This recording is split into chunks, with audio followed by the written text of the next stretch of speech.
उत्तराखंड में बद्रीनाथ और मंगलौर विधानसभा में हुए उपचुनाव में जीत से कांग्रेस कार्यकर्ता बेहद उत्साहित नजर आ रहे हैं। जीत के बाद कांग्रेस कार्यालय स्वराज आश्रम में आज कांग्रेस कार्यकर्ताओं ने मिष्ठान वितरण कर आतिशबाजी की और एक दूसरे को रंग लगाकर जीत की शुभकामनाएं दी। इस दौरान नेता प्रतिपक्ष यशपाल आर्य और विधायक सुमित हृदय सहित पार्टी के कई नेता और कार्यकर्ता मौजूद रहे।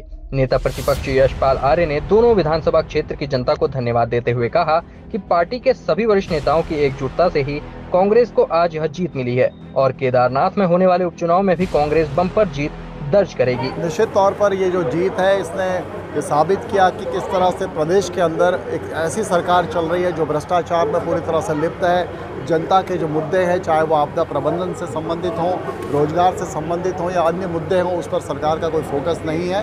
और ये जीत ये साबित करती है कि कांग्रेस पार्टी ने एकजुटता के साथ इस चुनाव को लड़ा और हम 2027 में एक भारी बहुमत से सरकार बनाने की ओर अग्रसर हो रहे हैं। बद्रीनाथ और मंगलौर की सीटें साबित किया। मैं पूरे प्रदेश की जनता को और कांग्रेस के कार्यकर्ताओं को बहुत बहुत बधाई देना चाहता हूँ। देखिए, ये जीत उस गुस्से का प्रकटीकरण है जिसने व्यापारियों को जीएसटी नोटबंदी से बर्बाद कर दिया।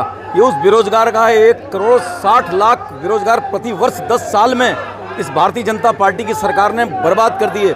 ये जीत उस बात को परिलक्षित करती है कि भारतीय जनता पार्टी का जो उत्तराखंड में जो हमारा ये हिमालयी राज्य था, जिसमें हमारे जो अग्निवीर योजना जैसी योजनाओं से हमारे बच्चों का भविष्य बर्बाद कर दिया, ओल्ड पेंशन स्कीम में कर्मचारियों को बर्बाद कर दिया, आपने उनकी सुनी नहीं।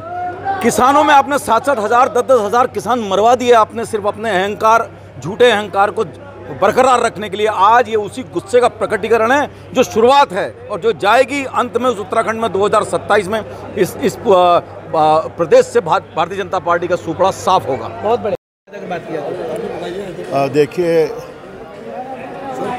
बद्रीनाथ मंगलौर उपचुनाव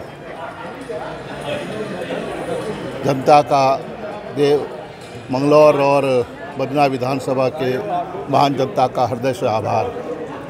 यह लोकतंत्र की जीत है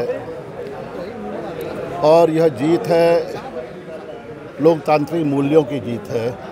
ये सत्य की जीत है, सच्चाई की जीत है। और जिस तरह से अयोध्या में भारतीय जनता पार्टी को नकार दिया गया, जो प्रभु राम के धरती और बद्रीनाथ भगवान विष्णु और जो धर्म और आस्था की बात करते हैं, तो बात करते हैं, उपदेश देने की बात करते हैं। आज मंगलौर और बद्रीनाथ की जनता ने भारतीय जनता पार्टी को नकार दिया है और निश्चित रूप से हम पूरा कांग्रेस परिवार जिससे एकजुट होकर इस चुनाव को अपने हाथ में लिया और जीत हासिल की, मैं कांग्रेस के कार्यकर्ताओं का हृदय से आभारी हूं।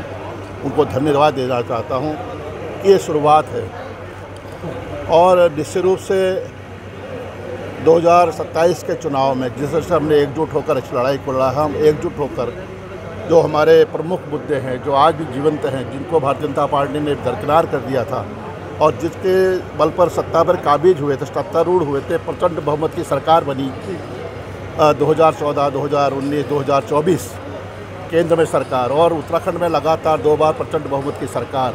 लेकिन जो वायदे किए थे खोखले साबित हुए हैं। धर्म, जाति, नफरत, घृणा का बीज उन्होंने बोया है, उसका प्रतिफल इनको आज इस चुनाव में देखने को मिला है। सर, मंगलौर देखिए, बहुत बड़ी जीत, जनबल की जीत हुई है, सत्ता बल और धन बल की हार हुई है। भारतीय जनता पार्टी की सरकारी मशीनरी प्रणाली पूरी और उनका जितना धन का उपयोग, दुरुपयोग उन्होंने इन चुनावों में करा, उसको जनता ने नकारा है और कांग्रेस पे विश्वास रह रहा है।